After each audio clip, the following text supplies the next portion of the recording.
Guys, welcome back to the channel, welcome back to Chris with a C. Hope you're all doing well. Thank you very much for joining me today. Guys, you got a truggy on the bench. When I say the bench, the desk, the table, you name it. Anyway, we're in the kitchen. Right, okay. This is my friend's Absima Torch 2.1 Stoke. It's a 6S buggy, guys. Now, if you watched some of my previous videos, this was actually owned by one of my mates called Matthew. He ran the car when we went to Penalta, and basically, long story short, I think he did the rear diff. Now, since then, it's changed hands, all right, and parts have been bought. So the idea is they're asking me to actually do the repairs on them. So what they've done is they've actually sent over these ring gears. A friend of mine, Owen, now owns the vehicle. And basically, I think what I'm going to do is take you along for the ride. Now, there's not a lot of information about this truck in particular online. Absima, by the looks on things, is a German company. They very much like FTX, they're rebrands of maybe Chinese cars that are very popular. And what happens is obviously the cars then get rebranded, repackaged, you know, maybe a different colour scheme or body shell, and then it gets sent out to different markets. Doesn't mean they're bad. Look at the DR8. DR8 is a prime example. This is a 1/8 truggy, 68 mile an hour out of the box. It's got very strong electrics package in there. But it does look like that when the car was bought, no diffs were checked and stuff like that, and everything was seen fine. But on the first proper use, what's happened is basically the car's gone, nah, don't like this sort of games. And I will say, my friend Matthew, I did say to him, look mate, stop running it. He blew caution to the wind, and I actually think he's possibly cooked the centre diff as well. So what we're going to do, I'll face the camera towards the cars guy, and yeah, what we'll do is take you along for the ride, and we'll try and find out the problems with this truck in particular. Not the problem with this truck. And fingers crossed we'll get it fixed for him, and then he can come out with me and come play when I got my Mojave out. Yay!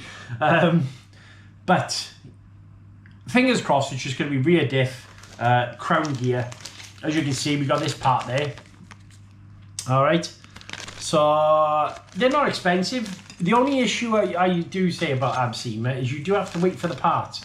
And I'm wondering, so there is a, if you look, a, what's the word for it? I can't think of the word. There's a word for this and I can't think of it. They're cut in a different way.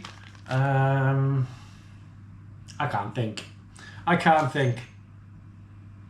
Anyway, it was an alloy diff gear set for this car, and it's meant to be an upgrade. So I'm hoping that they've got the same teeth and they match, so we can actually put them in the rear, fix it, and then you'll have a spare left over. But anyway, stop bumping my gums. Let's dive down. We'll have a little look, shall we? See you there. Right, okay guys, so as you can see, Absima Torch, quite a big truck. There's my hand. I'll give you a kind of idea of the scale of the vehicle. Very, very wide. Very nice looking actually, very eye-catching. So what we're going to do is, first of all, let's take the body off and I'll see what we're dealing with.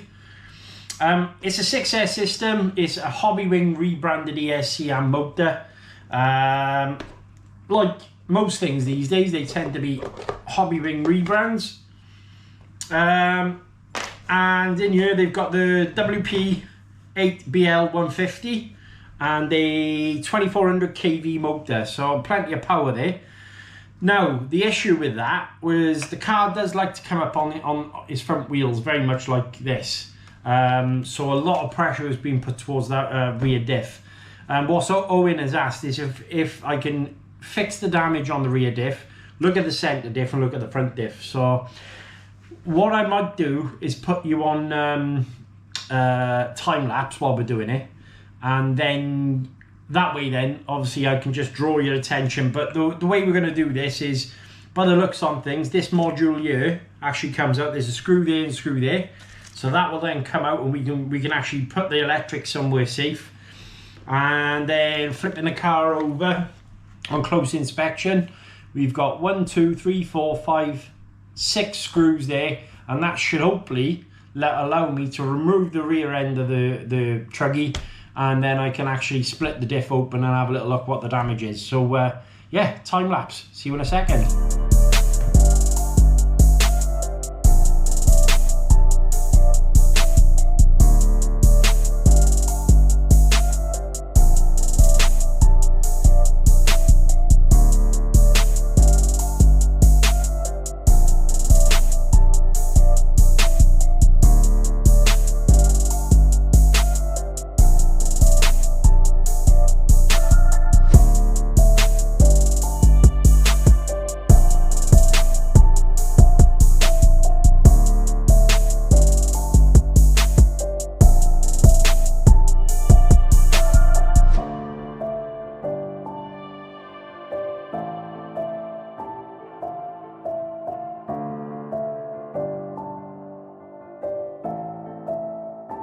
So it's a weird one, this, guys. I've split the rear diff. So one thing I did notice, that was the grand total of all the diff oil that was in the rear. So very, very little, which leads me to believe these diffs haven't been checked at all. But the actual gears themselves, I don't know whether the camera's picking that up all right, because the lighting isn't the best in here. But as you can see, is actually in very good condition, and the chrome wheel, there's no teeth missing there. Everything seems absolutely fine. So yeah, strange one. I'm going to give these a clean up now. I'm going to take these gears out and I'll give this a bit of an inspection, and then we'll put it back together and top it up with, I'm probably going to put 70k in the rear of this, and then go from there.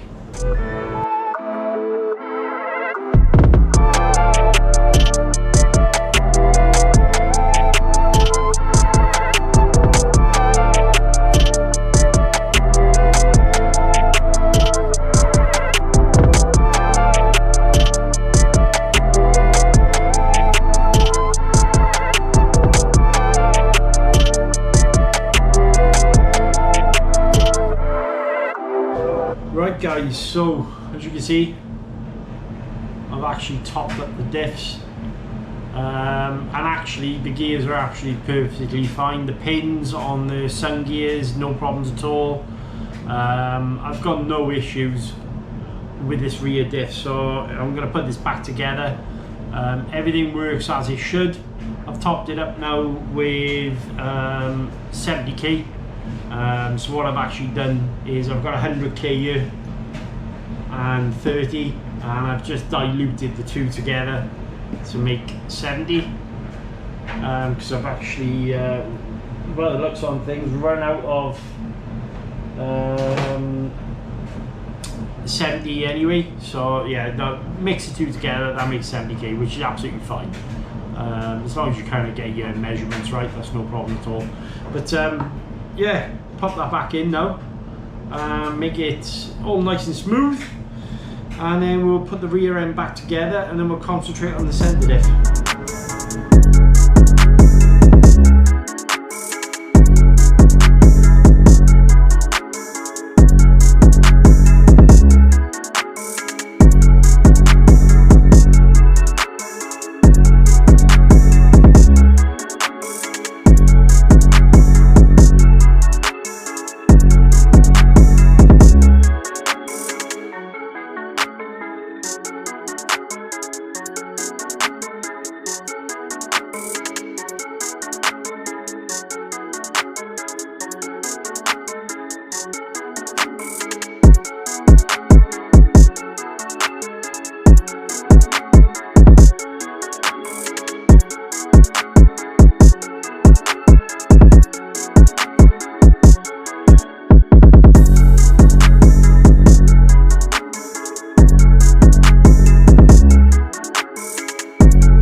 You can see That's the back end put back together.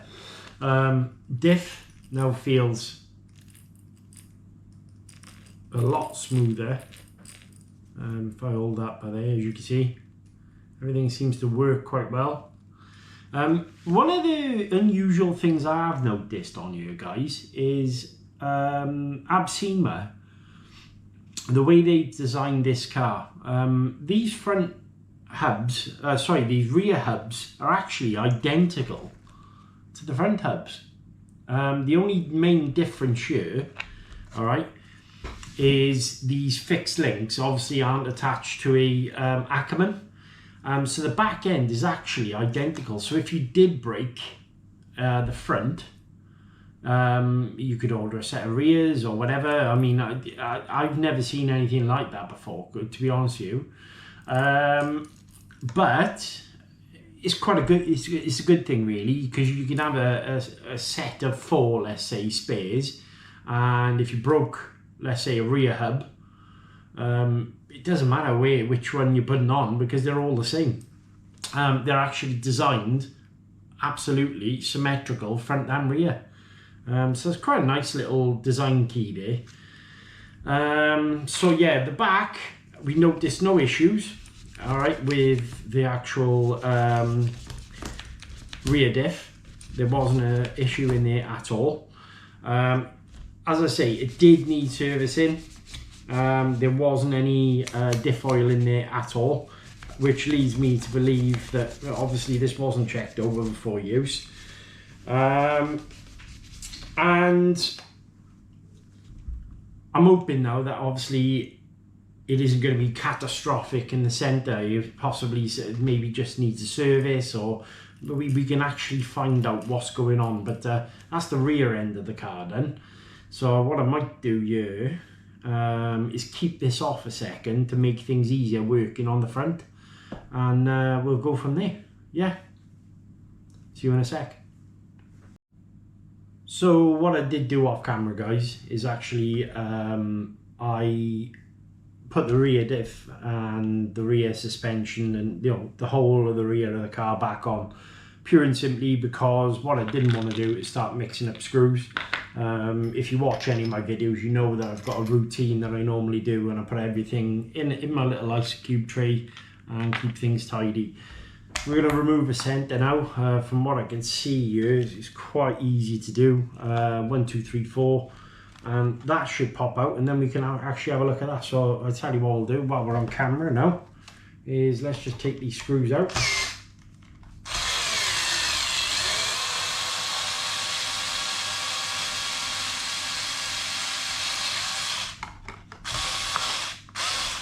If we can.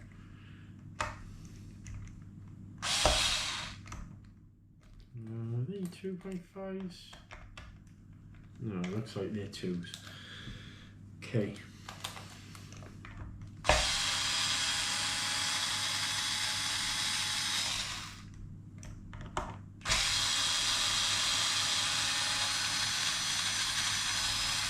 And guys, in the future, if you'd like to possibly see a wrenching live stream happen, we can actually make that happen, definitely. I want to thank each and every one of you obviously for watching the channel as well so far. I really do appreciate all your support. And it's as easy as that, guys. There you go. So there is your centre diff. We're going to remove the one screw from underneath, and I then should be able to pop that out, and I can inspect that. So if I've got this right,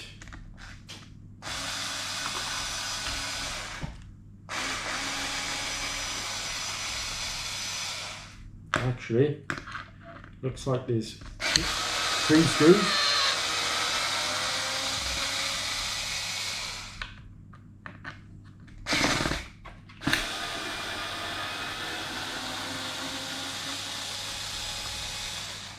And that now should be my centre diff released. If I can get that out, let's have a look. The problem I've got with this car is I've never actually worked on one of these, so I can't tell you if I'm doing the right thing or the wrong thing here.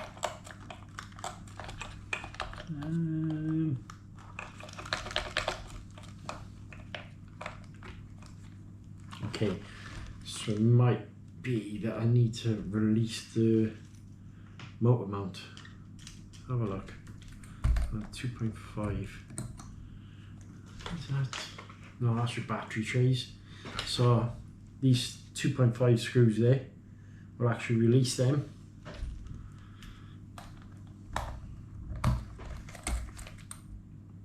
Make sure what you've got. There you go. Yeah. Listen for that click, because most of the time motor mounts are Loctite in. There we go. One there, one there.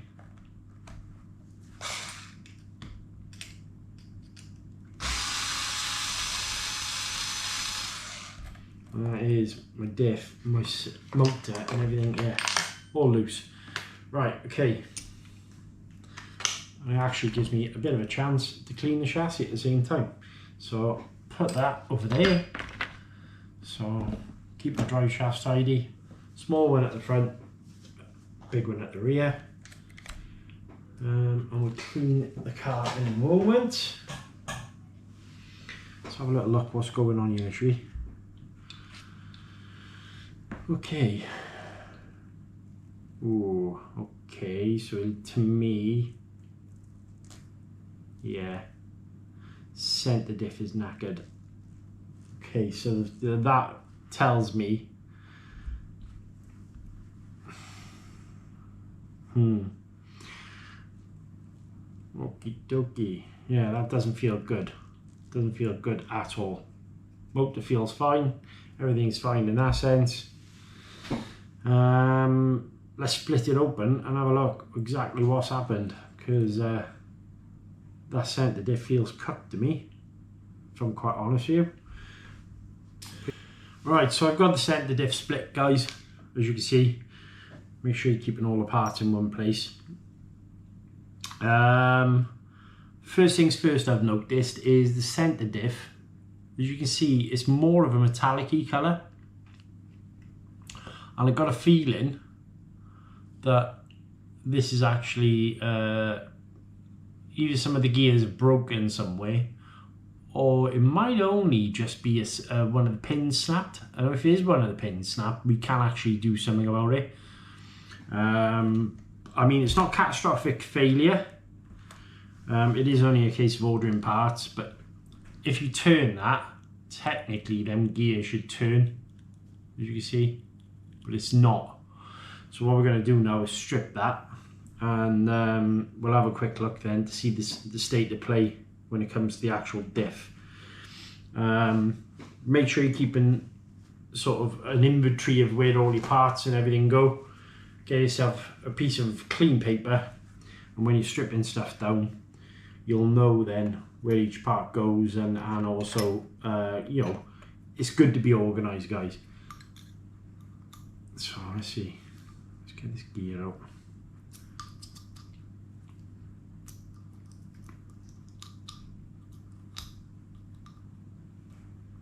I know one thing though, there is absolutely no diff oil in here.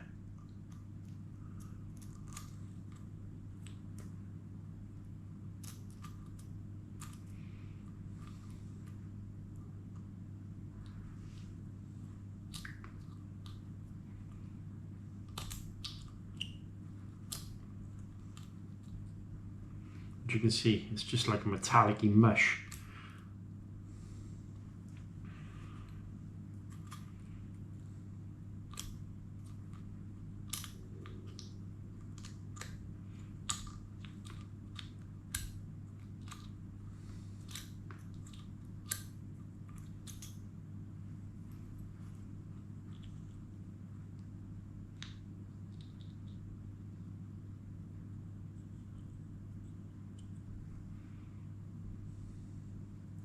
Feels absolutely horrible. Let's just check that pin. Pin seems to be okay. Right, and there's your problem. There is your problem, guys. Okay, found it. Now, I'm wondering, because I have got a spare diff here, I'm wondering if I can get away with using one of my diffs. But the long and short of it is, see this, let me clean off.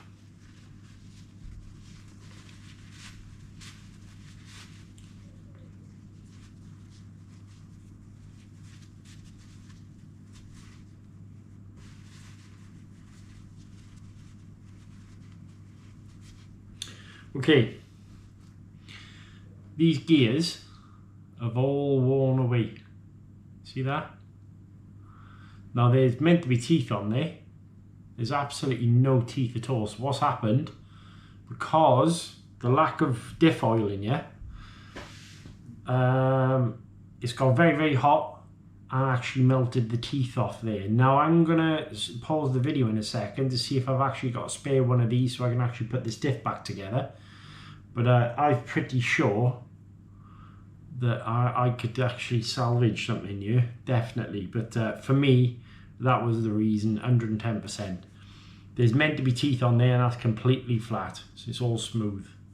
There is some slight ridges, but they should actually be teeth for these planetary gears to grip onto. I'm going to check the state on the planetary gears.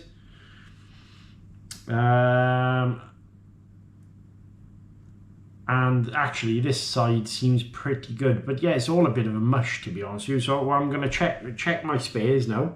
It may be that we need to get Owen to order some parts for this car. If I have got some here, we should be able to fix it, but then yeah, we go from there. I'll see you in a second. Right guys, welcome back. So it's a couple of days on from working on the Absima. A couple of things to talk about. What's happened here is the car's been taken fully apart and we've done some work on it, and I want to just go over and cover what's been done. So I'll take the body off quickly. Right, now first thing to mention, a couple of little bits that I've noticed with working on these Absimas. Completely different way of working on them as opposed to, let's say, something like the Yamaha Mojave or something like that. Getting the rear diff case apart was a bit of a pig to start off with, but once I wrapped my head around that, and the front was actually quite easy to carry on with. I have fully serviced the car now, except for, now remember we said we thought it was these, alright? We said we thought it was going to be either the crown gear or something like that. It turns out it was neither of these things. They were actually in very, very good condition. The rear diff was actually completely bone dry. When I say bone dry, there was a little smear of diff fluid on there, and that was literally about it. The grease that they've used on the actual crown and input gear was horrible. It was like treacle, it was like tar. I mean, it's bound to affect the way the car moved, to be honest with you, because it was just, even when you touched it, it was just like sticking together and all sorts. Anyway, cleaned it all off.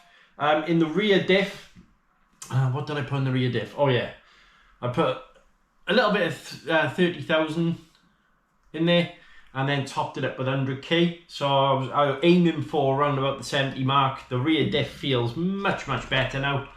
Much better, much tidier. There's resistance there.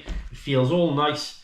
The front diff, again, completely dry. I did notice again that horrible grease on the front, so I used some red and tacky on both crown and input gears, and then in the front then I just put a 100k in there completely. Plan is I'm going to put 500,000 in the center. Excuse me, 500. Let me just take a sip of my coffee, guys. Much better. Right, 500,000 in the center, so 500k. What that'll actually do is give the car a bit more forward motion, then a bit more urgency.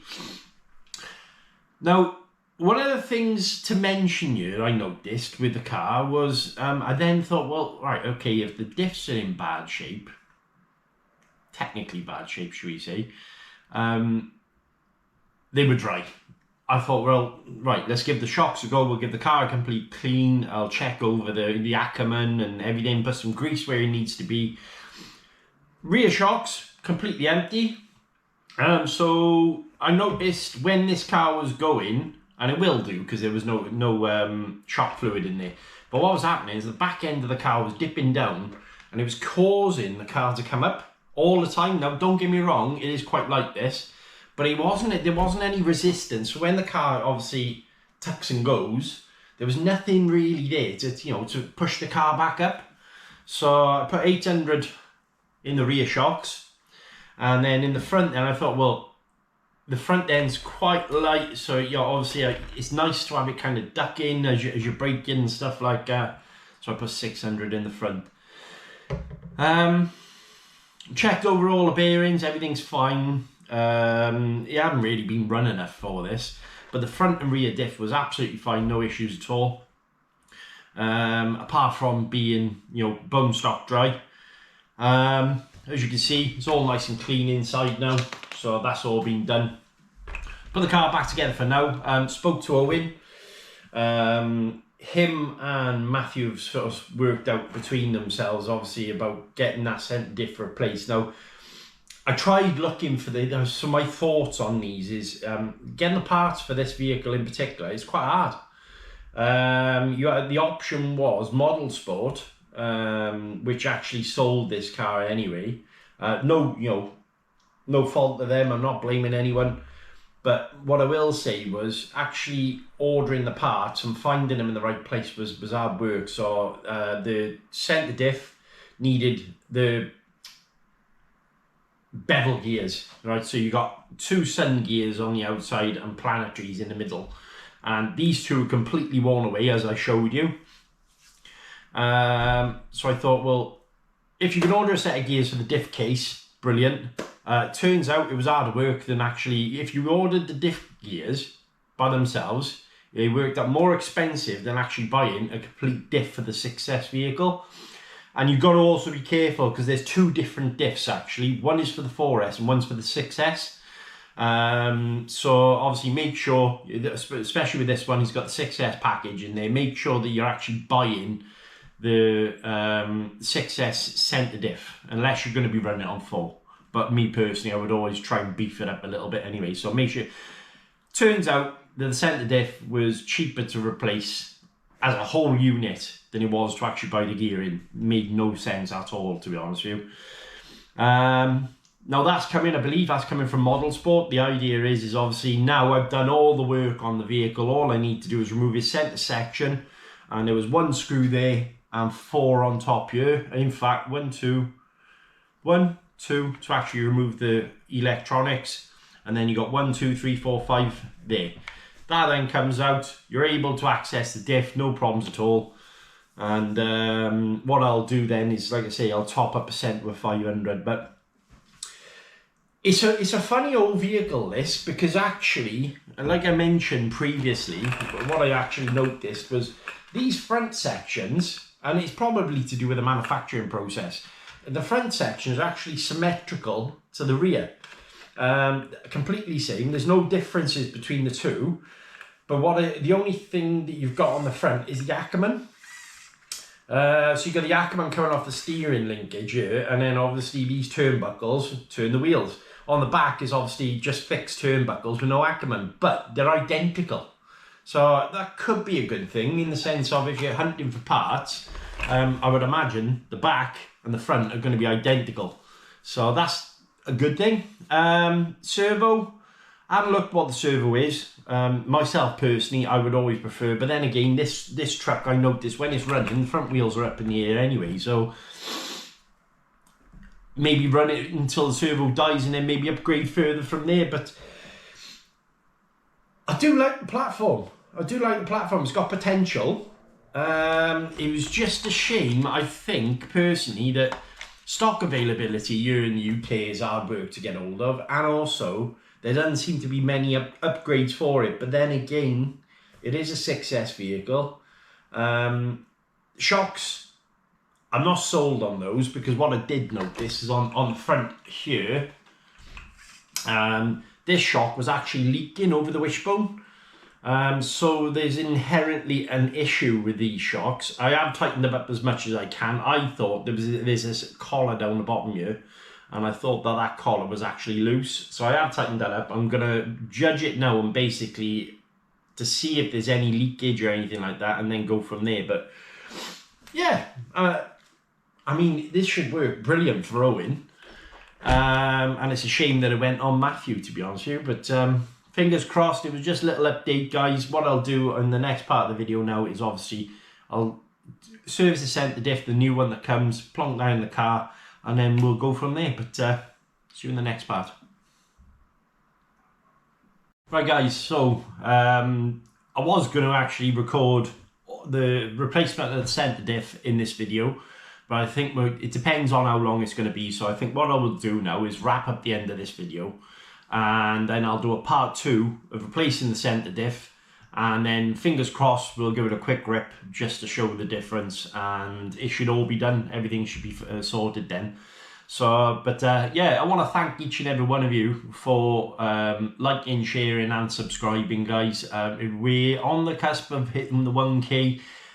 Guys, honestly, if you can just sub to the channel, it'll be absolutely amazing. I want to get to that 1k. That's a magical number for any YouTube channel. Hitting that first 1,000 is amazing. Big shout out to Owen and Matthew, obviously, and all the Pantside guys. Thanks, obviously, for all the chats, all the support and everything. And guys, if you're in the South Wales area, definitely check out Pantside. Come and have a bash with us when we go out. I want to shout out as well to Robbie and the 10BRC guys on the 7th of October, guys, where we've got a bash in somewhere called Heatherton World. If you remember the big bash that we did recently up in Aberdeen, we're going to be going up to Heatherton to do the same thing. This time is going to be a bit more ground attack as well as jumping, so that's an amazing thing, and you can bring your family along as well, guys. So 7th of October we're going to be up there. If you want to come and check us out, please do. Big shout out to all the boys who've gone to the Ceredigion bash today. Sorry I couldn't make it. I was working really late last night, and then when I did come home, I pulled a real late night and started working on this, and I was just too tired really to actually get that done with work and stuff. Keep watching, keep subscribing, keep sharing, check the box for more videos. Until next time, guys, stay awesome.